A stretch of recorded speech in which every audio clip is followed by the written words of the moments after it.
It is believed that the Gospel of Mark was written to the Gentiles. John's Gospel is more of a spiritual treatise. Some argue that Luke's Gospel, combined with the Acts of the Apostles, was Paul's legal brief as he prepared to appear before Caesar. The purpose of writing the Gospel down was to give the good news to a particular subset of society, the Jews, the Gentiles, and the legal system, for example. Some of the stories are not told in all of the Gospels. Those stories weren't needed for that particular group. The facts of the ministry of Christ do not change, and the fact that Jesus came to seek and to save the lost, well, that most certainly doesn't change. The force or the direction that the individual Gospels take, well, that does change. Different information appears in different Gospels because they were designed to reach different people. The force and direction of your Gospel are unique to your story. To whom is your Gospel meant to be told? Those Gospels were written approximately 2,000 years ago. The message in those Gospels still resonates today. However, the first contact that a lot of people will have with Jesus Christ is through you. They may or may not have read the Bible. They may or may not even believe the Bible. But one thing is for sure, if they are your friend, they will believe and trust you because they have read the Gospel in the way that you live your life. This is why I talk about the importance of living out your gospel.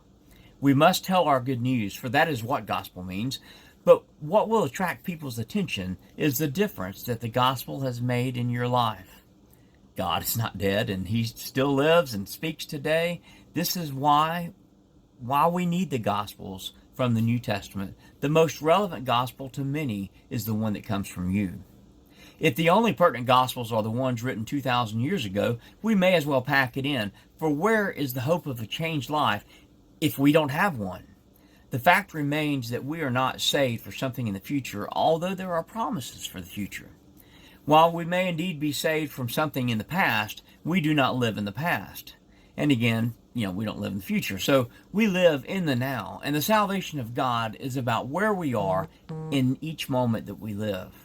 It's about abundant living in the here and now.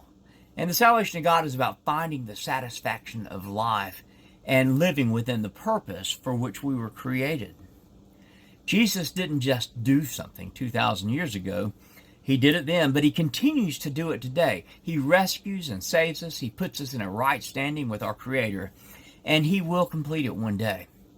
The biblical Gospels are an anchor for us. The living gospel, that is Christ in us, not only brings relevancy to our lives, but to the written word as well.